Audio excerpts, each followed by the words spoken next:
So hey guys, ಹೇಗಿದ್ರೆ ಎಲ್ಲರೂ ಚೆನ್ನಾಗಿದ್ದೀರಾ ಅಂತ ಅಂದ್ಕೊಳ್ತೀನಿ. ಇದುವರೆಗೂ ಈ ಸೇಲ್ನಲ್ಲಿ ಯಾರು ಸ್ಮಾರ್ಟ್ಫೋನ್ಗಳು ಬೈ ಮಾಡಿಲ್ಲ, ಒಂದು ಸ್ವಲ್ಪ ವೇಟ್ ಮಾಡಿ ಅಂತ ತಿಳಿಸ್ಕೊಡ್ತೀನಿ. ಯಾಕಪ್ಪ ಅಂತಂದರೆ ಇನ್ನು ನೆಕ್ಸ್ಟ್ ಬರುವ ಅಕ್ಟೋಬರ್ ತಿಂಗಳಲ್ಲಿ ತುಂಬಾ ಸ್ಮಾರ್ಟ್ಫೋನ್ಗಳು ಪೈಪೋಟಿಗೆ ಬಿದ್ದು ತುಂಬಾ ಸ್ಮಾರ್ಟ್ಫೋನ್ನ ಲಾಂಚ್ ಮಾಡುತ್ತೆ. ಯಾಕಪ್ಪ ಅಂದರೆ ಇದು ಒಂದು ದೀಪಾವಳಿ ಸೇಲ್ ಆಗಿರೋದು. ದೀಪಾವಳಿ ಸೇಲ್ನಲ್ಲಿ ತುಂಬಾ ಸ್ಮಾರ್ಟ್ಫೋನ್ಗಳು ಲಾಂಚ್ ಆಗುತ್ತೆ. ತುಂಬಾ ಇದೊಂದು ನಮ್ಮ ಭಾರತದಲ್ಲಿ ಒಂದು ದೊಡ್ಡ ಫೆಸ್ಟಿವಲ್ ಆಗಿರೋದಂದರೆ ಇದರಲ್ಲಿ ತುಂಬಾ ಸ್ಮಾರ್ಟ್ಫೋನ್ಗಳು ಲಾಂಚ್ ಆಗುತ್ತೆ. ಇದರಲ್ಲಿ ನಾನು ಕೆಲವೊಂದಿಷ್ಟು ಸ್ಮಾರ್ಟ್ಫೋನ್ಗಳನ್ನ ನಿಮಗೆ ತಿಳಿಸ್ಕೊಡ್ತೀನಿ. ಇವೆಲ್ಲ ಪ್ರೆಡಿಕ್ಟ್ ಆಗಿರುವಂಥದ್ದು, ಇವೇ ಕನ್ಫರ್ಮ್ ಆಗಿ ಬರುತ್ತೆ ಅಂತ ಹೇಳೋದಕ್ಕಾಗೋದಿಲ್ಲ. ಇದರ ಸ್ಪೆಕ್ಸ್ ಮತ್ತು ಅದರ ಪ್ರೈಸು ಲೀಕ್ ಆಗಿರುವಂಥದ್ದು, ಅದರ ಆಧಾರದ ಮೇಲೆ ಇದು ಬರ್ಬೋದು ಮತ್ತು ಇದರ ಸ್ಪೆಕ್ಸ್ನ ಈ ರೀತಿ ಇರ್ಬೋದು, ಇದರ ಪ್ರೈಸ್ನ ಅಂತ ನಾವು ಒಂದು ನಿಮಗೆ ಇನ್ಫಾರ್ಮೇಷನ್ನ ಕೊಡ್ತೀವಿ. ವಿಡಿಯೋ ಇಷ್ಟ ಆದರೆ ವಿಡಿಯೋಕ್ಕೊಂದು ಲೈಕ್ ಮಾಡಿ ಹಾಗೂ ನಮ್ಮ ಚಾನಲ್ಗೆ ಇನ್ನೂ ಸಬ್ಸ್ಕ್ರೈಬ್ ಆಗಿದ್ರೆ ನಮ್ಮ ಚಾನಲ್ ಸಬ್ಸ್ಕ್ರೈಬ್ ಮಾಡ್ಕೊಳ್ಳಿ ಮತ್ತು ಪಕ್ಕದಲ್ಲಿರೋ ಬೆಲ್ ಐಕಾನ್ ಕೂಡ ಕ್ಲಿಕ್ ಮಾಡಿ. ನಡಿ ವಿಡಿಯೋನ ಸ್ಟಾರ್ಟ್ ಮಾಡೋಣ. ಗೈಸ್, ಇಲ್ಲಿ ಮೊದಲನೇದಾಗಿ ನಾವು ನೋಡೋದಾದರೆ ರಿಯಲ್ಮಿ ಕಡೆಯಿಂದ ಪಿ ಸೀರೀಸ್ನಲ್ಲಿ ಒಂದು ಹೊಸ ಸ್ಮಾರ್ಟ್ಫೋನ್ಗಳು ಲಾಂಚ್ ಆಗ್ತಾ ಇರುವಂಥದ್ದು. ಆಲ್ರೆಡಿ P2 Pro ಲಾಂಚ್ ಆಗಿರುವಂಥದ್ದು, ಇನ್ನು ಪಿ ಸೀರೀಸ್ನಲ್ಲಿ P2 ಲಾಂಚ್ ಆಗಿಲ್ಲ. ಅದಕ್ಕಾಗಿ ಇದು ಒಂದು ಪ್ರೆಡಿಕ್ಟ್ ಇರುವಂಥದ್ದು. ಪಿ ಸೀರೀಸ್ನಲ್ಲಿ ಇದೊಂದು ಸ್ಮಾರ್ಟ್ಫೋನ್ ಲಾಂಚ್ ಆಗುವ ಸಾಧ್ಯತೆ ಇರುವಂಥದ್ದು. ಇದರಲ್ಲಿ ನಿಮಗೆ display 6.7 inch AMOLED 3D curve display ನಿಮಗೆ ಇಲ್ಲಿ ಸಿಗುವಂಥದ್ದು.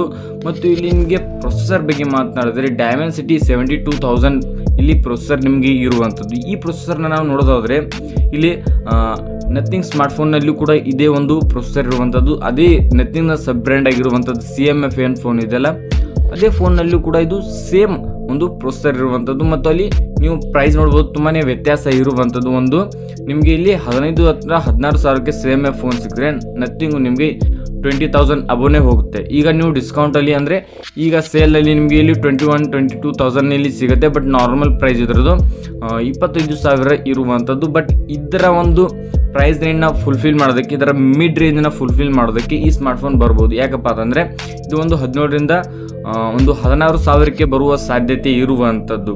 ಮತ್ತು ಇದರಲ್ಲಿ ಕ್ಯಾಮ್ರಾ ಬಗ್ಗೆ ಮಾತಾಡಿದ್ರೆ 15 ಮೆಗಾಪಿಕ್ಸೆಲ್ ನಿಮಗೆ ಇಲ್ಲಿ ಪ್ರೈಮರಿ ಕ್ಯಾಮ್ರಾ ಸಿಗುವಂಥದ್ದು. ಇದರಲ್ಲಿ ನಿಮಗೆ 2 ಮೆಗಾಪಿಕ್ಸೆಲ್ನ ಡೆಪ್ತ್ ಕ್ಯಾಮ್ರಾ ಕೊಡ್ತಾರೆ. ಮತ್ತು ಇಲ್ಲಿ ನಾವು ಫ್ರಂಟ್ ಬಗ್ಗೆ ಮಾತನಾಡಿದ್ರೆ ಇಲ್ಲಿ ಫ್ರಂಟ್ ಬಗ್ಗೆ ನಿಮಗೆ ಇಲ್ಲಿ 16 ಮೆಗಾಪಿಕ್ಸೆಲ್ನ ನಾರ್ಮಲ್ ಕ್ಯಾಮ್ರಾ ಇರುವಂಥದ್ದು. ಯಾವುದು ಸೆನ್ಸರ್ ಅಂತ ಇಲ್ಲಿ ಮೆನ್ಷನ್ ಮಾಡಿರುವಂಥದ್ದು ಏನೂ ಇಲ್ಲ. ಮತ್ತು ಇಲ್ಲಿ ನಿಮಗೆ ಬ್ಯಾಟ್ರಿ ಬಗ್ಗೆ ಮಾತನಾಡಿದ್ರೆ ನಿಮಗೆ ಇಲ್ಲಿ 5000 mAh ಬ್ಯಾಟ್ರಿನ ಹೇಳಿರುವಂಥದ್ದು. ಮತ್ತು ಇದರಲ್ಲಿ ಚಾರ್ಜರ್ ಯಾವ್ದು ಕೊಡ್ತಾರೆ ಅಂತ ಇನ್ನೂ ಕನ್ಫರ್ಮ್ ಆಗಿ ಬಂದಿಲ್ಲ. ಇದರ ಬಗ್ಗೆ ನಿಮಗೆ ಡೀಟೇಲ್ ಆಗಿ ಒಂದು ಸ್ಮಾರ್ಟ್ಫೋನ್ ಬಗ್ಗೆ ನಿಮಗೆ ರಿವ್ಯೂನ ನಾನು ನೀಡ್ತೇನೆ.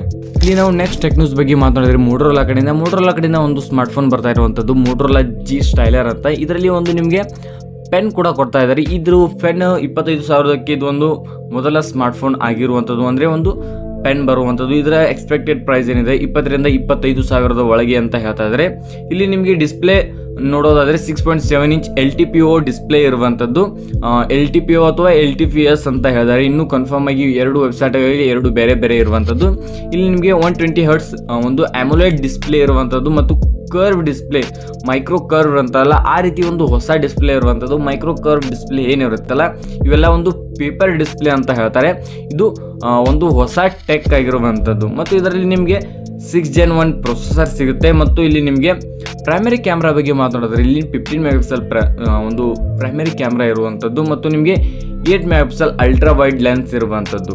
ಮತ್ತು ಇಲ್ಲಿ ನಾವು ಫ್ರಂಟ್ ಬಗ್ಗೆ ಮಾತಾಡಿದ್ರೆ 16 ಮೆಗಾಪಿಕ್ಸೆಲ್ನಲ್ಲಿ ನಿಮಗೆ ಇಲ್ಲಿ ಕ್ಯಾಮ್ರಾ ಸಿಗುವಂಥದ್ದು. ಮತ್ತು ಇಲ್ಲಿ ಇದು ಒಂದು ಮುಂದಿನ ತಿಂಗಳು ಲಾಂಚ್ ಆಗುತ್ತೆ ಅಂತ ಒಂದು ಎಕ್ಸ್ಪೆಕ್ಟೆಡ್ ಇದೆ. ಬಟ್ ಇದೇ ತಿಂಗಳು ಲಾಂಚ್ ಆದರೂ ಆಗಬಹುದು. ಗೈಸ್, ಇಲ್ಲಿ ರಿಯಲ್ಮಿ ಕಡೆಯಿಂದ ಮತ್ತೊಂದು ಸ್ಮಾರ್ಟ್ಫೋನ್ ಲಾಂಚ್ ಆಗ್ತಿದೆ. ಅದ್ಯಾವುದಪ್ಪ ಅಂತಂದರೆ GT7 Pro. ಆಲ್ರೆಡಿ ನೀವು ನೋಡ್ಬೋದು GT5 ಏನಿದೆಯಲ್ಲ, ಇದು ಇಂಡಿಯಾದಲ್ಲಿ ಅಫಿಷಿಯಲ್ ಆಗಿ ಲಾಂಚ್ ಆಗಲಿಲ್ಲ. ಯಾಕಪ್ಪ ಅಂತಂದರೆ ಇದು ವರ್ಲ್ಡ್ ವೈಡಲ್ಲಿ ಲಾಂಚ್ ಆಯಿತು. GT ಏನು ಸೀರೀಸ್ ಇದೆಯಲ್ಲ, ಇಂಡಿಯಾದಲ್ಲಿ ತುಂಬಾ ಒಂದು ಪಾಪ್ಯುಲರ್ ಇಲ್ಲ. ಯಾಕಪ್ಪ ಅಂತಂದರೆ ಈ ಪ್ರೈಸ್ ರೇಂಜ್ಗೆ ತುಂಬಾ ಒಂದು ಬ್ರ್ಯಾಂಡ್ನ ನೋಡ್ತಾರೆ ಇಂಡಿಯಾದಲ್ಲಿ. ಬಟ್ ಇದು GTದು ಆಲ್ಮೋಸ್ಟ್ ಕಡಿಮೆನೇ ಇದು ಒಂದು ಅಂತ ಅನ್ಕೋಬಹುದು ನೀವು. GT ಸೀರೀಸ್ನಲ್ಲಿ ಲಾಂಚ್ ಆಗುವಂಥದ್ದು ಇಲ್ಲಿ ನಮ್ಮ ಇಂಡಿಯಾದಲ್ಲಿ ಅದು ಅಷ್ಟೊಂದು ಓಡ್ತಿಲ್ಲ. ಅದ್ರ ಜೊತೆಗೆ ನಾವು GT5ನ ಇವರು ವರ್ಲ್ಡ್ ವೈಡಲ್ಲಿ ಲಾಂಚ್ ಮಾಡಿದರು. ಮತ್ತು ಈಗ GT6ನ ಅವರು ಲಾಂಚ್ ಮಾಡಬೇಕಾಗಿತ್ತು. ಬಟ್ GT6ನ ಲಾಂಚ್ ಮಾಡಿಲ್ಲ. ಯಾಕಪ್ಪ ಅಂತಂದರೆ ಚೈನಾದಲ್ಲಿ GT6 ಅಂದರೆ 6 ನಂಬರ್ನ ಒಂದು ಬ್ಯಾಡ್ ಲಕ್ ಅಂತ ಕನ್ಸಿಡರ್ ಮಾಡ್ತಾರೆ. ಅದಕ್ಕಾಗಿ ಡೈರೆಕ್ಟಾಗಿ GT7ನ ಇವರು ಲಾಂಚ್ ಮಾಡ್ತಾ ಇರುವಂಥದ್ದು. ಈಗ ನಾನು ಒಂದು ಸ್ಪೆಸಿಫಿಕೇಶನ್ ಹೇಳ್ತಾ ಇರುವಂಥದ್ದು GT7 Pro. ಇದರಲ್ಲಿ ಒಂದು ಎಡಿಷನಲ್ ಒಂದು ಬಟನ್ ಸಿಗುತ್ತೆ. ಈಗ ಆ್ಯಪಲ್ನಲ್ಲಿ ಏನು ಬಂದಿದೆಯಲ್ಲ ಅದೇ ರೀತಿ ಇಲ್ಲಿ ಇದರಲ್ಲೂ ಒಂದು ಬಟನ್ನ ಬರುವ ಸಾಧ್ಯತೆ ಇರುವಂಥದ್ದು ಕನ್ಫರ್ಮ್ ಆಗಿರುವಂಥದ್ದು. ಮತ್ತು ಇದರಲ್ಲಿ ನಿಮಗೆ ಡಿಸ್ಪ್ಲೇ ಬಗ್ಗೆ ಮಾತನಾಡಿದ್ರೆ 6.7 ಇಂಚ್ AMOLED 120 Hz ನಿಮಗೆ ಇಲ್ಲಿ ಒಂದು ಡಿಸ್ಪ್ಲೇ ಸಿಗುವಂಥದ್ದು ಒಂದು ಒಳ್ಳೆಯ ಕ್ವಾಲಿಟಿಯ ಡಿಸ್ಪ್ಲೇ ಅಂತ ಹೇಳ್ಬೋದು. ಮತ್ತು ಇಲ್ಲಿ ಪ್ರೊಸೆಸರ್ ಬಗ್ಗೆ ಮಾತನಾಡಿದ್ರೆ ಇನ್ನೂ ಕನ್ಫರ್ಮ್ ಆಗಿಲ್ಲ. ಇಲ್ಲಿ ನಿಮಗೆ 8 Gen 4 ಪ್ರೊಸೆಸರ್ ಇರುವಂಥದ್ದು, ಹೆವಿ ಪವರ್ಫುಲ್ ಪ್ರೊಸೆಸರ್ ಇರುವ ಸಾಧ್ಯತೆ ಇದು ಇದೆ. ಇನ್ನೂ ಇದು ಲಾಂಚ್ ಆಗಿಲ್ಲ. ಮೇ ಬಿ ಇದು ಅಕ್ಟೋಬರ್ಗೆ ಒಂದು 14ಕ್ಕೆ ವಿವೋ X200 ಲಾಂಚ್ ಆಗುವ ಚೈನಾದಲ್ಲಿ ಲಾಂಚ್ ಆಗ್ತಾ ಇದೆ. ಮೇ ಬಿ ಆ ಸ್ಮಾರ್ಟ್ಫೋನಲ್ಲಿ ಇದು ಒಂದು ಪ್ರೊಸೆಸರ್ ಲಾಂಚ್ ಆಯಿತು ಅಂದರೆ ಹೇಳೋದಕ್ಕಾಗೋದಿಲ್ಲ, ಫಸ್ಟ್ ಸ್ಮಾರ್ಟ್ಫೋನ್ ಅದರಿಂದನೇ ಲಾಂಚ್ ಆಗುವ ಸಾಧ್ಯತೆ ಇರುವಂಥದ್ದು. ಮತ್ತು ಇಲ್ಲಿ ನಿಮಗೆ 15 ಮೆಗಾಪಿಕ್ಸೆಲ್ ಪ್ರೈಮರಿ ಕ್ಯಾಮ್ರಾ ಇರುವಂಥದ್ದು ಮತ್ತು ನಿಮಗೆ 15 ಮೆಗಾಪಿಕ್ಸೆಲ್ ಅಲ್ಟ್ರಾ ವೈಡ್ ಸೆನ್ಸರ್ ಇರುವಂಥದ್ದು ಮತ್ತು 15 ಮೆಗಾಪಿಕ್ಸೆಲ್ ಮೈಕ್ರೋ ಸೆನ್ಸರ್ ಅಥವಾ ಡೆಪ್ತ್ ಸೆನ್ಸರ್ ನಿಮಗೆ ಇಲ್ಲಿ ಸಿಗುವಂಥದ್ದು. ಮತ್ತು ಇಲ್ಲಿ ನಿಮಗೆ ಸ್ಟೋರೇಜ್ ಬಗ್ಗೆ ಬಂದರೆ LPDDR4X ರ್ಯಾಮು ಮತ್ತು UFS 4.0 ನಿಮಗೆ ಇಲ್ಲಿ ಸ್ಟೋರೇಜ್ನ ಸಿಗುತ್ತೆ. ಸೆಲ್ಫಿ ಕ್ಯಾಮ್ರಾ ನಿಮಗೆ ಇಲ್ಲಿ 32 ಮೆಗಾಪಿಕ್ಸೆಲ್ ಸೆಲ್ಫಿ ಕ್ಯಾಮ್ರಾ ಸಿಗುತ್ತೆ. ಇಲ್ಲಿ ನಿಮಗೆ ಬ್ಯಾಟ್ರಿನ ತುಂಬಾ ಜಾಸ್ತಿ ಕೊಡ್ತಾರೆ, ಅಂದರೆ ನಿಮಗೆ 6100 mAh ಬ್ಯಾಟ್ರಿ ಇರುವಂಥದ್ದು. ಇದ್ರ ಜೊತೆಗೆ 120 ವಾಟ್ ಫಾಸ್ಟ್ ಚಾರ್ಜರ್ನ ನಿಮಗೆ ಇಲ್ಲಿ ಪ್ರೊವೈಡ್ ಮಾಡ್ತಾರೆ. ಇದರಲ್ಲಿ ನಿಮಗೆ ಇದ್ರ ಒಂದು ಎಕ್ಸ್ಪೆಕ್ಟೆಡ್ ಪ್ರೈಸ್ ಏನಿದೆಯಪ್ಪ ಅಂತಂದರೆ ಇಲ್ಲಿ ನಿಮಗೆ 40,000 to 55,000 ಒಳಗೆ ಈ ಸ್ಮಾರ್ಟ್ಫೋನು ಲಾಂಚ್ ಆಗುವ ಒಂದು ಸಾಧ್ಯತೆ ಇರುವಂಥದ್ದು. ಗೈಸ್ ಇಲ್ಲಿ ನೆಕ್ಸ್ಟ್ ಟೆಕ್ ನ್ಯೂಸ್ ಬಗ್ಗೆ ಮಾತನಾಡೋದು ತುಂಬಾ ಚರ್ಚೆಯಲ್ಲಿರುವಂಥ ಸ್ಮಾರ್ಟ್ಫೋನ್ ಆಗಿರುವಂಥದ್ದು. ಅಂದರೆ ಇದು ಒಂದು ಬ್ರ್ಯಾಂಡೇ ಅಂತ ಅನ್ಕೊಂಡ್ಬಿಡಿ.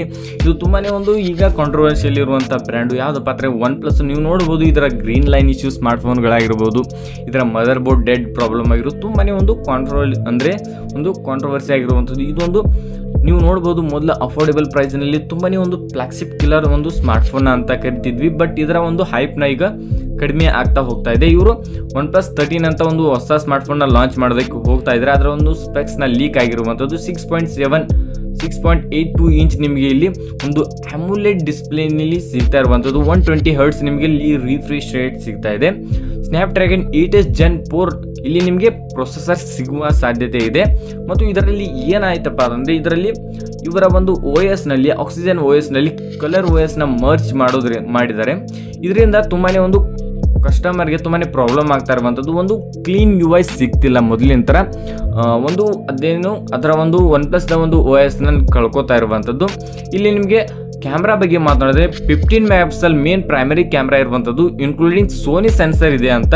ಮತ್ತು ಇಲ್ಲಿ ನಿಮಗೆ 15 ಮೆಗಾಪಿಕ್ಸೆಲ್ ಅಲ್ಟ್ರಾ ವೈಡ್ ಇರುವಂಥದ್ದು ಮತ್ತು 15 ಮೆಗಾಪಿಕ್ಸೆಲ್ ಇಲ್ಲಿ ನಿಮಗೆ ಟೆಲಿಫೋಟೋ 3x ಒಂದು ಜೂಮ್ ಏನಿದೆಯಲ್ಲ ಅದು ಇರುವಂಥದ್ದು. ಮತ್ತು ಒಂದು ಎಕ್ಸ್ಟ್ರಾ ಒಂದು ಜೂಮ್ ಲೆನ್ಸ್ ಇರುತ್ತಲ್ಲ ಆ ರೀತಿ ಒಂದು ಲೆನ್ಸ್ ನಿಮಗೆ ಇಲ್ಲಿ ಸಿಗುವಂಥದ್ದು. ಮತ್ತು ಇಲ್ಲಿ ನಿಮಗೆ ಇದರಲ್ಲಿ ಆಂಡ್ರಾಯ್ಡ್ 15 ಮತ್ತು ಆಕ್ಸಿಜನ್ OS ನಿಮಗೆ ಇಲ್ಲಿ 15ನ ನಿಮಗೆ ಪ್ರೊವೈಡ್ ಮಾಡ್ತಾರೆ ಅಂತ ಒಂದು ಪ್ರಾಮಿಸ್ ಮಾಡಿರುವಂಥದ್ದು. ಇದರಲ್ಲಿ ನಿಮಗೆ 6000 mAh ಬ್ಯಾಟ್ರಿ ಇರುವಂಥದ್ದು. ನಿಮಗೆ ಈಗ ನೋಡುವಂಥದ್ದು ಮೇನ್ ಹೈಯೆಸ್ಟ್ ಇವರ ಒಂದು ಬ್ಯಾಟ್ರಿ ಬ್ಯಾಕಪ್ನ ಕೊಟ್ಟಿರುವಂಥದ್ದು ಯಾವುದಪ್ಪ ಅಂದರೆ OnePlus Nord CE 4ನಲ್ಲಿ ಇವರು 5500 mAh ಬ್ಯಾಟ್ರಿ ಕೊಟ್ಟಿರುವಂಥದ್ದು. ಮತ್ತು ಇದ್ರ ಜೊತೆಗೆ ಒಂದು 100 ವ್ಯಾಟ್ ಚಾರ್ಜರ್ನ ಕೊಟ್ಟಿದ್ದಾರೆ. ಇದು ಒಂದು ಇವರದ ಒಂದು ಮ್ಯಾಕ್ಸ್ ಅಂತ ಹೇಳ್ಬೋದು. ಆದರೆ ಇದರಲ್ಲಿ 13ನಲ್ಲಿ OnePlus 13ನಲ್ಲಿ ನಿಮಗೆ 6000 mAh ಬ್ಯಾಟ್ರಿ ಕೊಡ್ತಾ ಇದ್ದಾರೆ ಮತ್ತು 120 ವಾಟ್ ಚಾರ್ಜರ್ ಕೂಡ ಕೊಡ್ತಾ ಇದ್ದಾರೆ. ಮತ್ತು ಇದು ನಿಮಗೆ ಎಕ್ಸ್ಪೆಕ್ಟೆಡ್ ಪ್ರೈಸು 65,000 ನಿಮಗೆ ಇಲ್ಲಿ ಸಿಗುವ ಸಾಧ್ಯತೆ ಇರುವಂಥದ್ದು. ಗೈಸ್ ಇಲ್ಲಿ ನೆಕ್ಸ್ಟ್ ಟೆಕ್ ನ್ಯೂಸ್ ಬಗ್ಗೆ ಮಾತನಾಡಿದ್ರೆ ವಿವೋ ಕಡೆಯಿಂದ X200 ಮತ್ತು X200 ಪ್ಲಸ್ X200 Pro ಈ ಸ್ಮಾರ್ಟ್ಫೋನ್ಗಳು ಲಾಂಚ್ ಆಗ್ತಾ ಇರುವಂಥದ್ದು. ನಾನು ಆಗಲೇ ಹೇಳಿದೆ 14 ಅಕ್ಟೋಬರ್ಗೆ ಇವು ಲಾಂಚ್ ಆಗ್ತಾ ಇವೆ. ಬಟ್ ಇದರಲ್ಲಿ ಪ್ರೊಸೆಸರು ಮತ್ತು ಒಂದು ಚೇಂಜ್ನ ಬಂದಿರುವಂಥದ್ದು, ಒಂದು ಅಪ್ಡೇಟ್ನ ಬಂದಿರುವಂಥದ್ದು.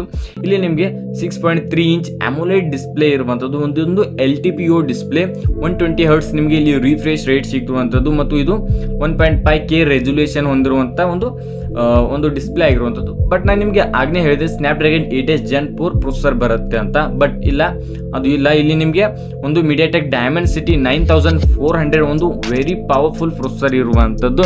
ಇದು ಸ್ನ್ಯಾಪ್ಡ್ರ್ಯಾಗನ್ 8S Gen ಏನಿದೆಯಲ್ಲ ಅದಕ್ಕಿಂತ ಒಂದು ಪವರ್ಫುಲ್ ಪ್ರೊಸೆಸರ್ ಅಂತಾನೆ ಹೇಳ್ಬೋದು. ಮೇ ಬಿ ಇದೇ ಸ್ಮಾರ್ಟ್ಫೋನಲ್ಲಿ ಇದು ಫಸ್ಟ್ ಆಗಿ ಬರುವ ಸಾಧ್ಯತೆ ಇದೆ. ಇನ್ನು ಚೈನಾದಲ್ಲಿ ಅಕ್ಟೋಬರ್ 14ಗೆ ಲಾಂಚ್ ಆಗುತ್ತೆ. ಅದು ಲಾಂಚ್ ಆದ ಬಳಿಕ ಇದು ಕನ್ಫರ್ಮ್ ಆಗುವಂಥದ್ದು. ಅದರಲ್ಲಿ ಪ್ರೊಸೆಸರ್ ಯಾವುದು ಬರುತ್ತೆ ಯಾವುದು ಇಲ್ಲ ಅಂತ. ಇಲ್ಲಿ ಕ್ಯಾಮ್ರಾ ನಿಮಗೆ 15 ಮೆಗಾಪಿಕ್ಸೆಲ್ ಪ್ರೈಮರಿ ಇರುವಂಥದ್ದು, 200 MP ಟೆಲಿಫೋಟೋ ಲೆನ್ಸ್, ನಿಮಗೆ 3x ಲೆನ್ಸ್ ಏನು ಸಿಗುತ್ತಲ್ಲ ಅದಿರುವಂಥದ್ದು. 15 ಮೆಗಾಪಿಕ್ಸೆಲ್ ಇಲ್ಲಿ ನಿಮಗೆ ಅಲ್ಟ್ರಾ ವೈಡ್ ಸೆನ್ಸರ್ ಇರುವಂಥದ್ದು. ಇಲ್ಲಿ ಬ್ಯಾಟ್ರಿ ನಿಮಗೆ 6000 mAh ಬ್ಯಾಟ್ರಿ ಸಿಗುತ್ತೆ. 90 ವ್ಯಾಟ್ ವೈರ್ ಚಾರ್ಜರ್ ಮತ್ತು 33 ವ್ಯಾಟ್ ವೈರ್ಲೆಸ್ ಚಾರ್ಜಿಂಗ್ ನಿಮಗೆ ಇಲ್ಲಿ ಸಿಗುವಂಥದ್ದು. ಮತ್ತು ನಿಮಗೆ ಇಲ್ಲಿ Android 15 out of the box ನಿಮಗೆ ಇಲ್ಲಿ ಸಿಗುವ ಸಾಧ್ಯತೆ ಇದೆ. ಇದು ನಾನು ಒಂದಿಷ್ಟು ರಿಸರ್ಚ್ ಮಾಡಿರುವಂಥ ಇನ್ನು ಸ್ವಲ್ಪ ಸ್ಮಾರ್ಟ್ಫೋನ್ಗಳು ಬರುವಿವೆ. ಅದರ ಬಗ್ಗೆ ನಿಮಗೆ ಕಂಪ್ಲೀಟ್ ಆಗಿ ಮಾಹಿತಿನ ಕೊಡ್ತೇನೆ. ವಿಡಿಯೋ ಇಷ್ಟ ಆಯಿತು ಅನ್ಕೋತೀನಿ. ವಿಡಿಯೋ ಇಷ್ಟ ಆದರೆ ವಿಡಿಯೋಕ್ಕೊಂದು ಲೈಕ್ ಮಾಡಿ, ಹಾಗೂ ನಮ್ಮ ಚಾನಲ್ಗೆ ಇನ್ನೂ ಸಬ್ಸ್ಕ್ರೈಬ್ ಆದರೆ ನಮ್ಮ ಚಾನಲ್ ಸಬ್ಸ್ಕ್ರೈಬ್ ಮಾಡ್ಕೊಳ್ಳಿ ಮತ್ತು ಬೆಲ್ ಐಕಾನ್ ಕೂಡ ಕ್ಲಿಕ್ ಮಾಡಿ. ನಾನು ಇನ್ನೂ ಯಾವುದೇ ಒಂದು ರಿಲೇಟೆಡ್ ವೀಡಿಯೋಸ್ಗಳಿಗಾಗಿ ಮೊಬೈಲ್ನಲ್ಲಿ ಯಾವುದೇ ಒಂದು ಅಪ್ಡೇಟ್ ಆಗಿ ಮತ್ತು ಯಾವುದೇ ಒಂದು ಮೊಬೈಲ್ ಟೆಕ್ ರಿಲೇಟೆಡ್ ಆಗಿ ನಿಮಗೆ ಒಂದು ವಿಡಿಯೋನ ಮಾಡುವ ಪ್ರಯತ್ನ ಮಾಡ್ತೇನೆ. ವಿಡಿಯೋ ಇಷ್ಟ ಆದರೆ ವಿಡಿಯೋಕ್ಕೊಂದು ಲೈಕ್ ಮಾಡಿ. ಮುಂದೆ ವಿಡಿಯೋದಲ್ಲಿ ಸಿಗ್ತೀನಿ. ಅಲ್ಲಿವರೆಗೂ ಟಾಟಾ ಬಾಯ್.